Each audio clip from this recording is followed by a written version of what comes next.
right, everybody. Thank you for joining. We're going to get started. My name is Mehdi A. I run the DNA sequencing facility at the Cincinnati Children's Hospital. Has the conference. I'm going to be talking about the genomic technologies that we have in the PCBC cell characterization core, and in particular, which technologies you can choose, how you can design your experiments, and how you can prepare your samples to get the best data possible.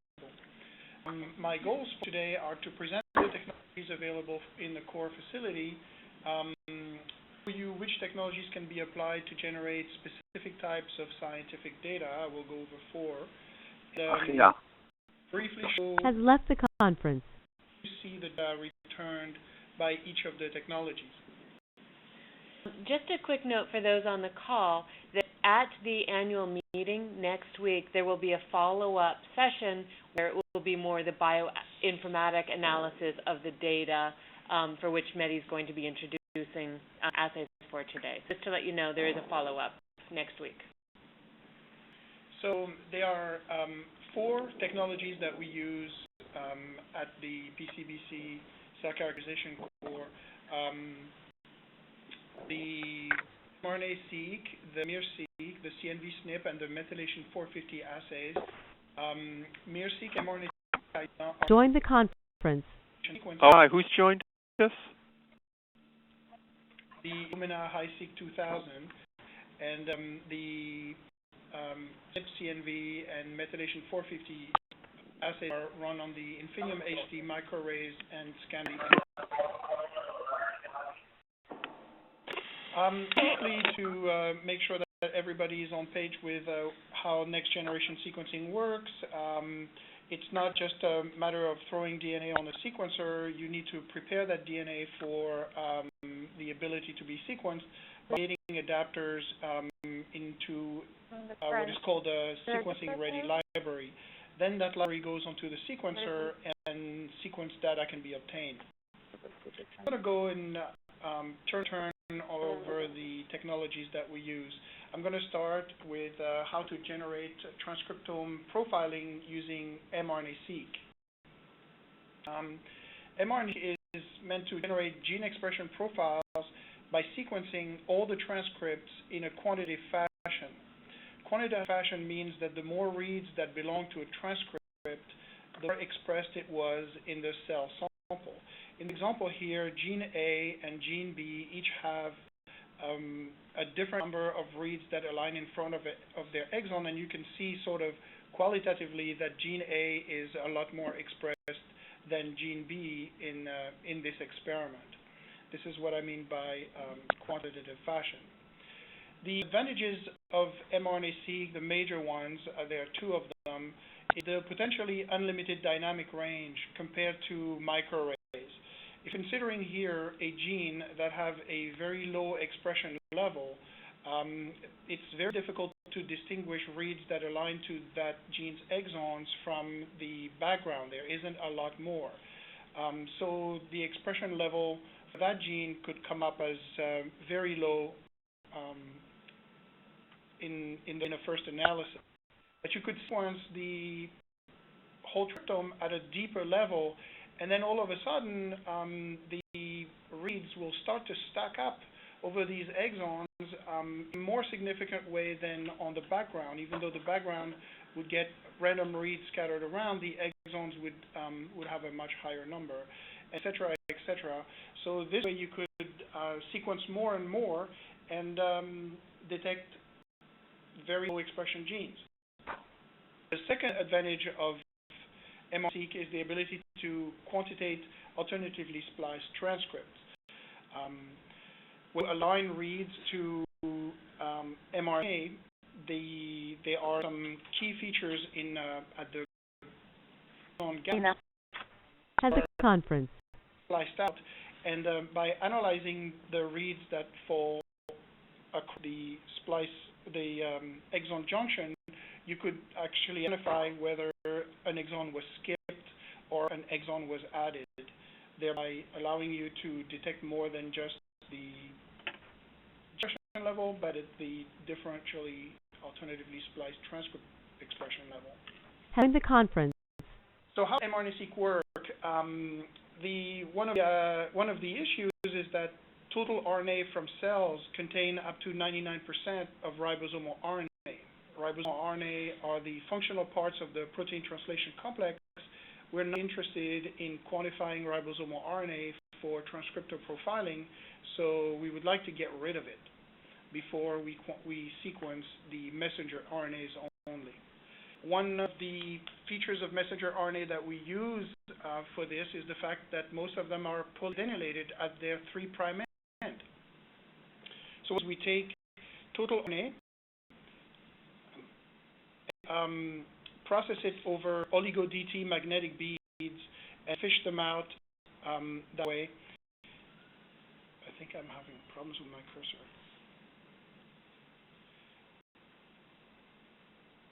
Never mind. I can't point anymore. So after isolating the full-length mRNAs, we're going to fragment them, and before reverse transcription and actually ligating the adapters, as you've seen in the NGS process earlier, and sequence them on their HiSeq 2000. After that, the reads will align to the entire genome and fall in exonic locations where another software will be used to quantitate them. So how do you best prepare RNA for mRNA-seq data? We're going to do that for you, and if you are sending your samples through the PCBC C4, it's better to load cells in Trizol immediately upon harvesting and then send them to us. We'll use the aqueous phase, which contains the RNA, to extract it, and before running the experiment. It's able to have a good extraction for mRNA-seq because we're going to use this poly-A selection step. So it has one advantage and one disadvantage. The advantage is that it's not sensitive to DNA contamination. If we isolate a little bit of DNA coming from the interface of the Trizol with the RNA, will not recover this DNA after the poly-A selection. However, DNA that is present in the original RNA sample could interfere with spectrophotometric quantitation. That's why we also use spectropluorimetric within a specific dye to quantify the samples that are extracted in our laboratory. The disadvantage is that RNA integrity is key. If we want the 5' end to stay attached to the poly-A in order to be sequenced, because the transcript is pulled by its poly-A tail. So we really need to have no breaks in the RNA in order to not bias the data towards only sequencing 3' ends, which are collected with the poly-A. So how do we design a transcriptome profiling experiment? There are 3 parameters that should be taken into account: the number of reads that we need, the level of information that we want to obtain, and the cost. I am taking the example of a simple 3-exon gene that has low expression has joined the conference and an equal amount of 2 of the isoforms expressed. With 10 million reads generated for a cost of $350 through the PCBC core, there's no mouse. You will see that there's a slight you could have a slight difficulty with the low expressor in terms of quantifying the 3 different exons individually, which are present in this sample. But if you generate 30 million reads for $550, has joined conference. The number of reads that accumulate on the exons that are common to the 2 transcripts is all of a sudden, coming up to be clearly double the amount of exon that is present in only one of the isoform, and which would allow the software to actually quantify each transcript separately and accurately. The accuracy would be missed in a 10 million read experiment. So it depends on the level of information that you need to have and the money that is available for that experiment in order to order the right number of reads. Now, in terms of replication, the rule of thumb for stem cell research that I would communicate is that technical replicates are not necessary. but biological replicates are absolutely needed. If there's anything, if you're hesitant about what to do with the biological replicates, I would recommend that you follow this rule. It will allow your statisticians to have a wider range of possibilities for comparing samples. The rationale is that what you really know is if the difference between two samples that we're interested in comparing is stronger than what we expect to see between two samples that are replicates. So if you are able to answer this rationale question, then you can decide whether you need biological replicates, but we are here comparing usually, progenitor cells, iPSCs, and they tend to have similarities, not like brain or liver, and we recommend using biological replicates for that. Now, how do we QC mRNA-seq data? There's a very nice software developed here by Philip Dexheimer that I would like to show you and illustrate how we use it. So on the left and on the right, I have two samples. Each have a similar number of reads.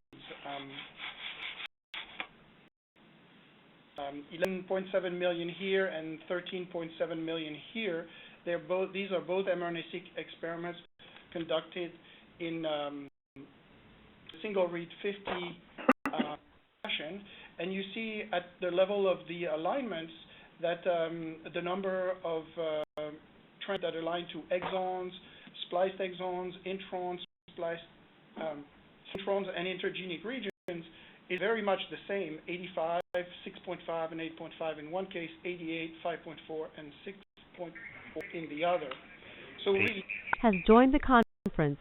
You really wouldn't tell, you get both results from both samples, and if you don't do type of QC, it looks all fine, and you would basically not do that. You can't compare these two samples.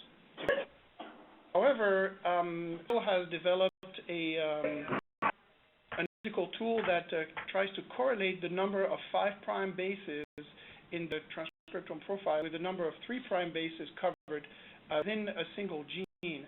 It's displayed here in the red line, as the blue lines represent all the other samples in the data set. If you see on the right side, that sample has actually a strong deviation from the rest of the analyzed data in terms of how much of the 5' ends are connected to the 3' end. And we have developed this has left the conference ratio that we have empirically determined to be above 0.7 in order to have some data that you can be confident about utilizing. If you have degraded sample and there's no other choice, you could compare samples that have a low 5' or 3' ratio, but I would recommend that they be all aligning along the same lines in terms of how much of the 5' connected to the 3', in order to avoid bias. So that completes the presentation of the mRNA-seq profiling. I'm going to move on to the microRNA profiling using miR-seq sequencing. MicroRNAs are transcribed from the microRNA genes by left the conference and processed inside the nucleus into pre-mRNAs, exported to cytoplasm, where enzyme that we heard a lot about, dicer, prepares them for their mature form, to which the RNA can be wound into two forms which have different effects in the cellular mechanism. So because the mRNA targeting and the degradation of RNA roles that these microRNAs have, it is sometimes important for people to quantify the amounts in their cellular process. How do we do that? In the core, we take advantage of the fact that the DICE microRNAs, the mature forms, have a 5' phosphate and a 3' hydroxyl, whereas other RNAs are usually capped and don't have these phosphorylation statuses at their ends. a specific ligase, the T4 RNA ligase 2 truncated, which ligates only pre-adenylated oligos to the 3' end of RNA. This allows us to, in the total RNA, to make miR react with a 3' oligo that has been adenylated and ligate to the 3' end of the miRs. After that, we use Join the conference. A ligate 1 ligate oligos to the 5' end of RNA, and what you see is that we have achieved at the RNA level library construction that we would with DNA that I have described early on for the process of next generation sequencing. So using RT-PCR with primers that match the receptors that we have just ligated to this RNA, we can generate double-stranded DNA library from mostly microRNA, but it will also ligate some small RNA forms. So we do a size selection step. That microRNAs are anywhere between, 15 and 27 bases at most before we throw them on the sequencer and map them to miR precursors. So it's automated. This size selection is done automatically on a Pippin prep instrument. It's pre-processed gels and computer controlled, so we can actually separate our input represented here in red in the bioanalyzer trace. We can separate the red input from dimers and other small RNAs. The miRs that we want, which we know are right here at this specific size. It's often difficult to separate, other small RNA forms, probably pewees, completely from the red input. But as you see in the blue input, it's pretty much clean of any other forms of RNAs that may have reacted in this miR sequencing process. So how do you prepare RNA for miR sequencing? The same way that you do prepare your cells for sending to the core, lysine triazole immediately upon harvesting is what we recommend. And we will take care of isolating the RNA in a way that preserves the very small fraction of the RNAs for compatibility with miR sequencing. Because of various specific ligation steps, we can make two conclusions that, again, DNA is not going to be sensitive to DNA contamination because DNA is not reactive to this ligation step, which is necessary for library preparation and for sequencing. And again, it interferes, however, with quantitation of your RNA. That's why we use spectrophotometric methods. But RNA this time, RNA integrity is not as critical as for mRNA-seq, although we would much rather run with clean RNA than dirty RNA. So we still suggest a bioanalyzer RNA integrity number strictly superior to 8 before processing the sample. But if you're a member of the PCBC, you don't have to worry about that. We will make sure that we have a good extraction for you.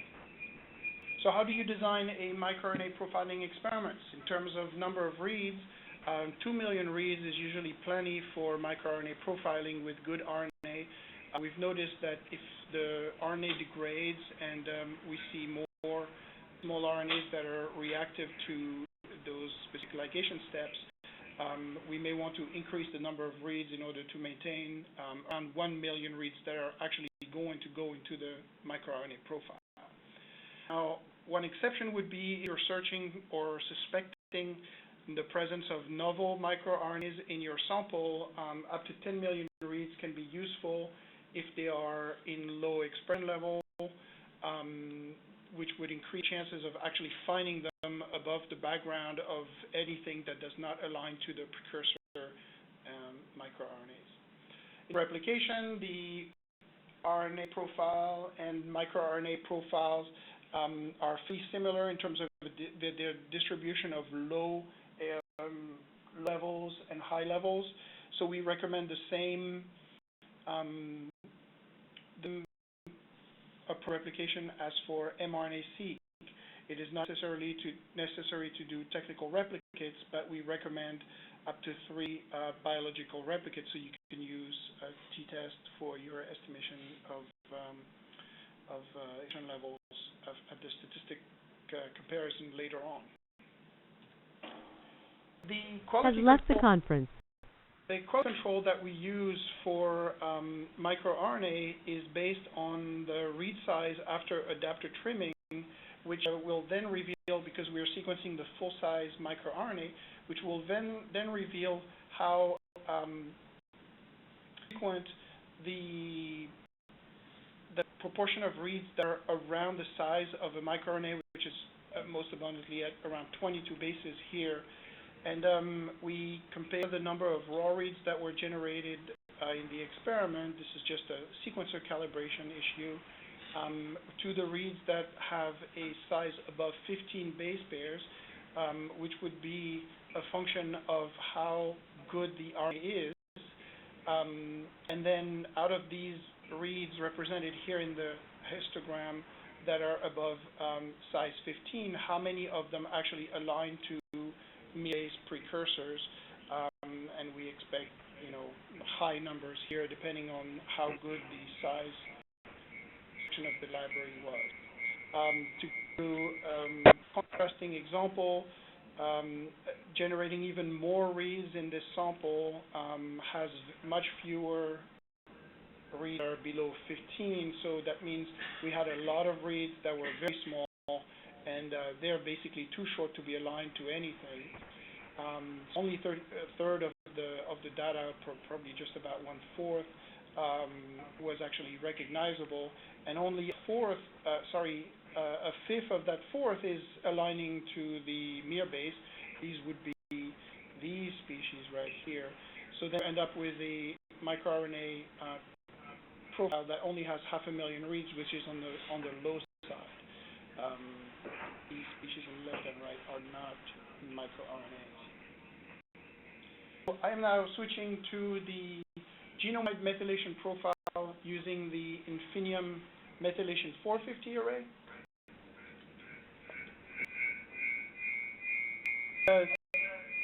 We use the Methylation 450 array from Illumina.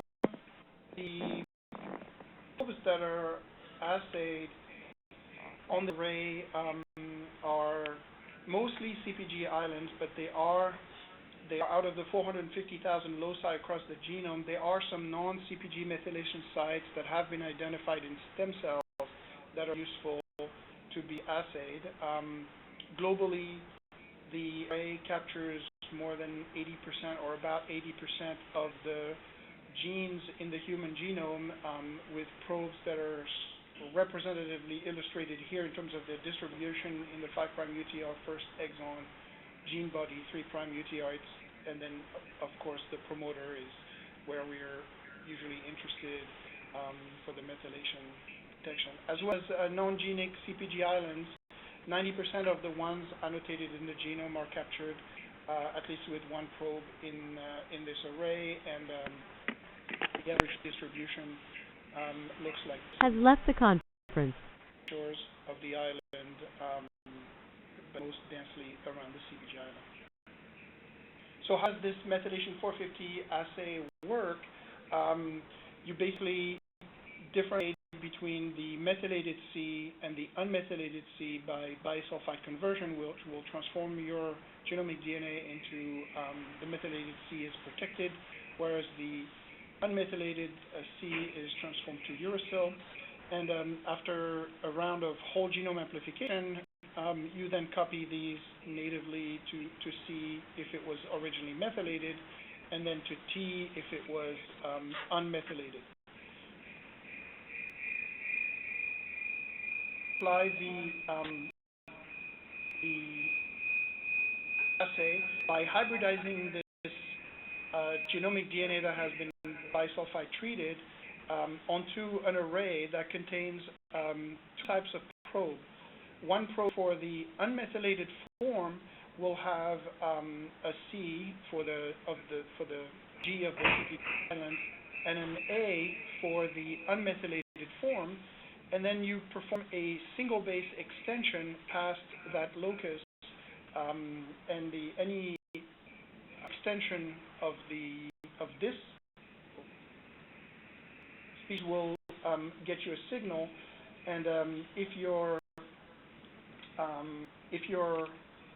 locus methylated, it will not hybridize here at this level to the unmethylated probe, but it will instead hybridize to the methylated form of the probe, which has the full CG, where now the single base extension can occur and color at that location can be detected on the array, and then you put the array through the high-scan scanner in order to get a representation of the entire surface, the whole 450,000 probes. So to give you an example of what methylation 450 data can look like, when you zoom into specific areas, I've chosen two iPSCs that are biological replicates. I'll call them A and B, an H9 ESC cell line, and as well as a somatic cell. And I've looked at two genes, one of them nanog, and we see that whereas the methylation pattern for all the progenitor type cells looks identical, it's quite different in a somatic cell around the promoter area of nanog. On the other hand, for a gene like PDGFRA, there is no real noticeable difference. I mean, this is not this is just an illustration for a very, broad example, an effect that I can detect just visually, but I don't pretend to say that quantitatively this would make sense. I do not know that this is something that is obvious, but I understand these genes are important in PBSC for the consortium. So how to design a methylation profiling experiment? I'll illustrate technical and biological replicates are usually unnecessary. If you look at the level of reproducibility of biological replicates, it's really tight when you try to compare methylation profiles between different lines of an iPSC, where there's going to be a lot of difference. So because here the effects are quite large, biological replicates are not really recommended compared to mRNA-seq and microRNA-seq, where the differences between the lines are going to be a lot tighter. I am moving on to the last part of the fourth assay that we perform in the core, the molecular karyotyping using SNP arrays. In SNP genotyping, I'm sure everybody's familiar with the detection of a B allele signal and an A allele signal, and 3 clusters that will get you a SNP genotype described as AA, AB, or BB in a normal diploid state. When you're doing SNP genotyping with a copy number variation, here 1 copy, you have now you notice that you start getting clusters that have only 1 allele, so the intensity of representation of the B allele are basically cut in half, and similarly for the A allele. When you have 3 copies of the gene instead of 2, you now have 4 possible genotypes: a BBB that is 50% higher than BB, an ABB which falls anywhere in between AB and BB, an AAB which is the opposite of ABB, and a AAA, again at 50% more signal in the A allele than that. If we try to model the position of these clusters in polar coordinates, we can take 2 views. This R, because all these in normalized B allele versus A allele signal, all these clusters which have 2 copies are on a circle, and here the same way, and here for 3 copies the same way. The R, the radius from the center, is actually proportional to your copy number, whereas the angle here is the proportion of the A allele to B allele. When it's 45 degrees, it's 50%. When it's 90 degrees, it's 100% B. So what we do is we transform these polar coordinates and plot the data on in a genome-wide fashion of the normalized R and theta values. We normalize theta, which is usually between 0 and 90. We literally do it. We between 0 and 1, and then we normalize R versus an average R of control samples at the same SNP, and we take the log base 10. And then we draw these plots. So in the theta plot, or B allele frequency, you can recognize the SNPs for one individuals that are the AB genotype compared to the ones that are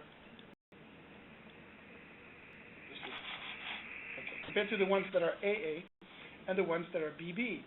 And when you do the log of the radius compared to what a bunch of other samples of the same sex, usually, so that you can do it on the sex chromosomes as well, you see that a number of 0, which would be a ratio of 1 once it's logged, would indicate a no change in the copy number here, a fairly straight line around 0.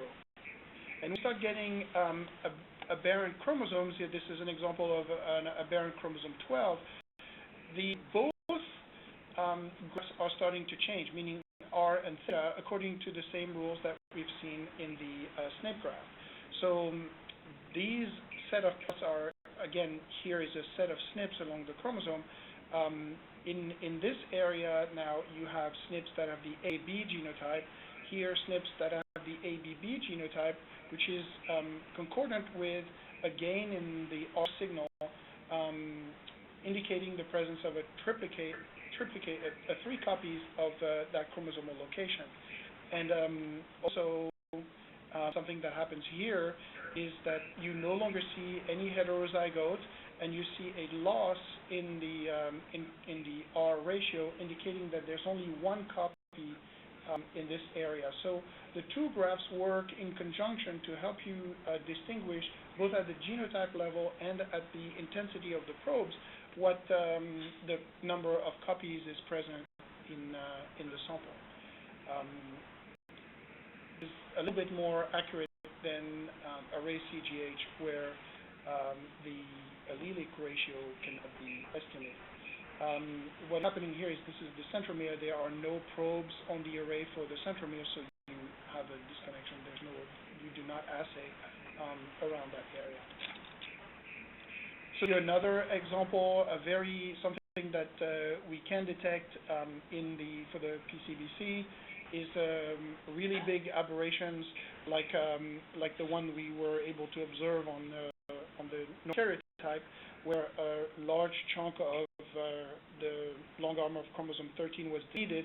So all of a sudden, there is no longer any heads because all the possible genotypes are either A or B, and the log R ratio falls as expected compared to the rest of the chromosome. It's a little bit noisy, but it's very, very clear.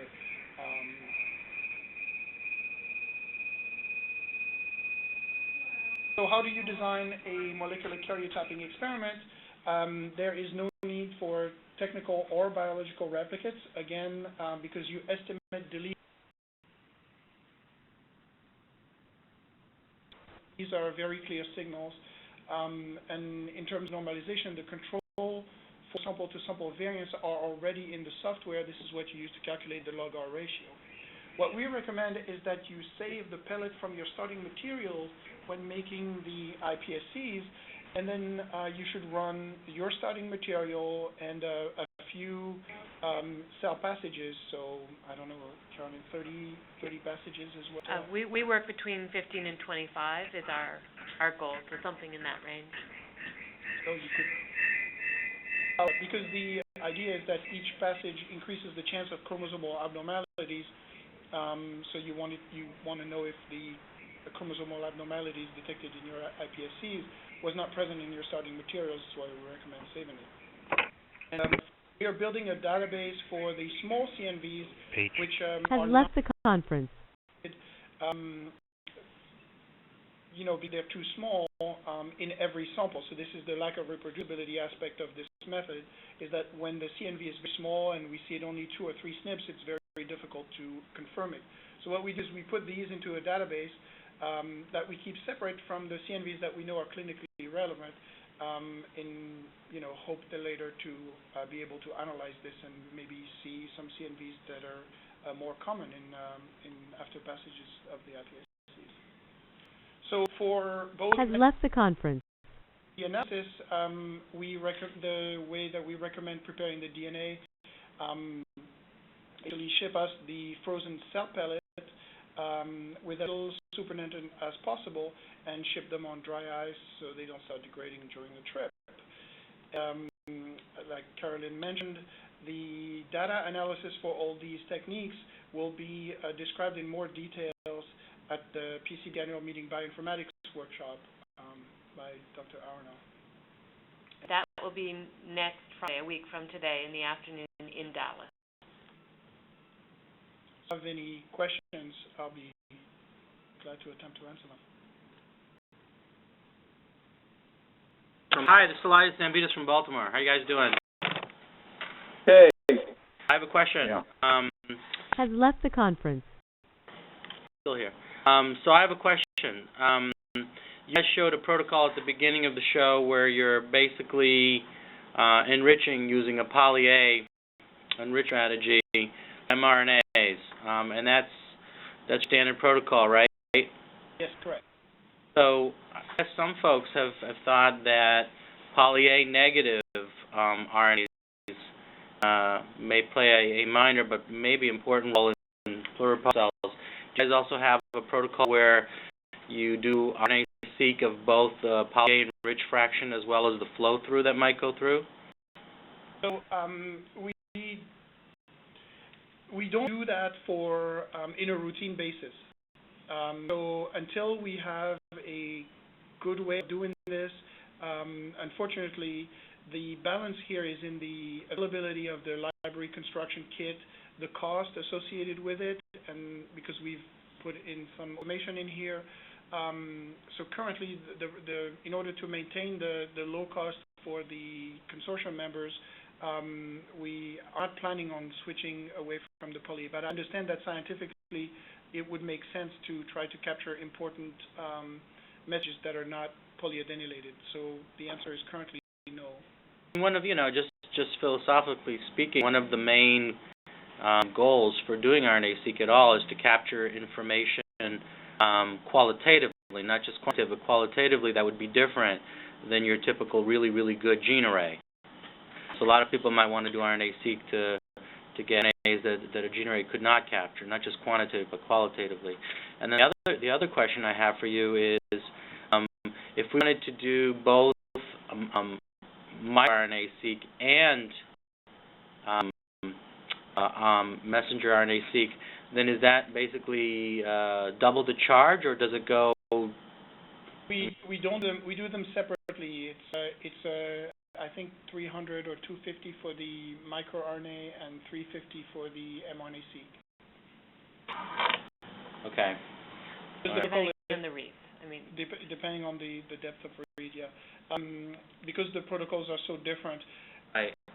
To get back to your first question, there is something that we can offer, which is the double-strand specific nuclease-treated mRNA-seq libraries, where we would actually not do any oligo-DT enrichment, but we would prepare the library from the total RNA, including the ribosomes, and then once after reverse transcription, we would denature the library and let it reanneal for 5 hours, which would then reanneal all the very repetitive parts of the transcriptome, which is mostly the ribosome RNAs, and treat them with double-strand specific nuclease after 5 hours, which would separate basically the two adapters from each other by cleaving any very abundant RNA in the sample.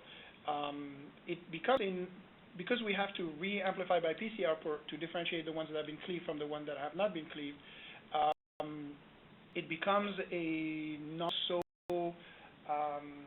quantitative method of doing mRNA-seq, but it is very effective at normalizing the amount of all the transcripts in the cell.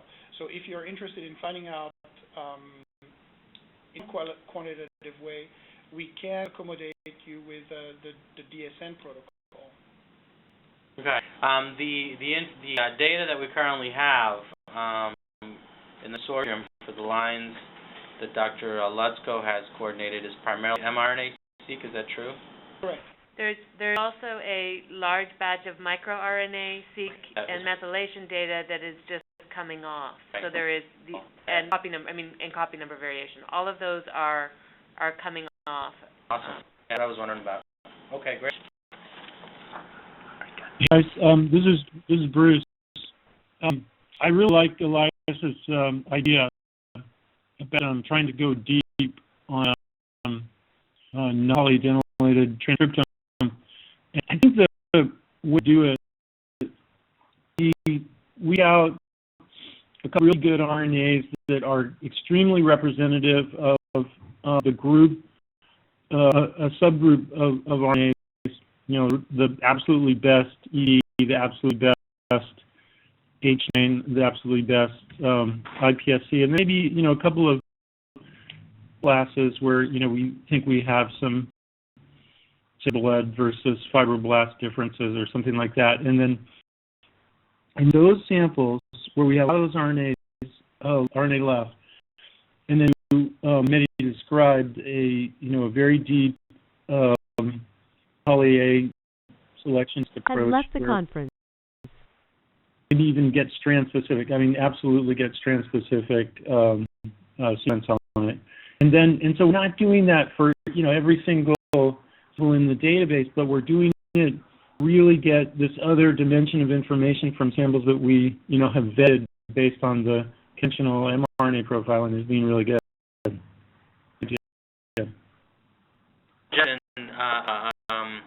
Effort. Yeah, I like it.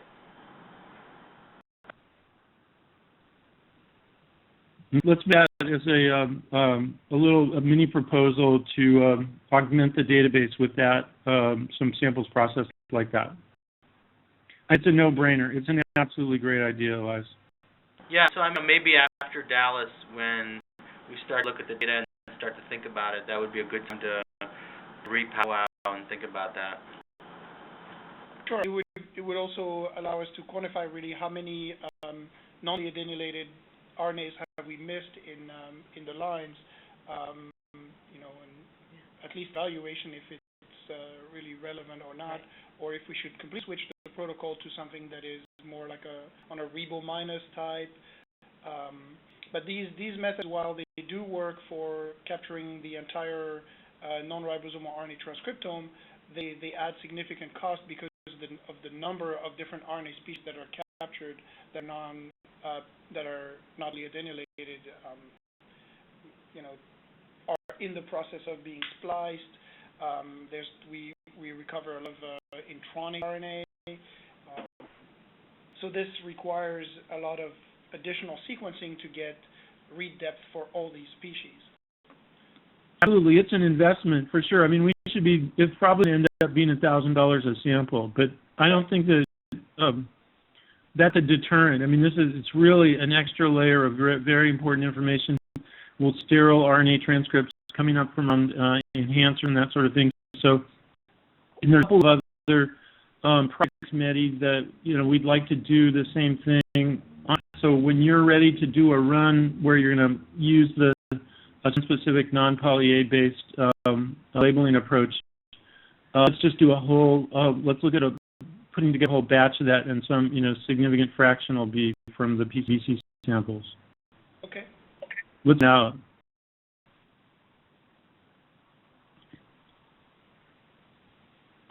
All right then. Well, thank you very much for attending, and enjoy Dallas. Yeah. Very much, Mehdi. You're welcome.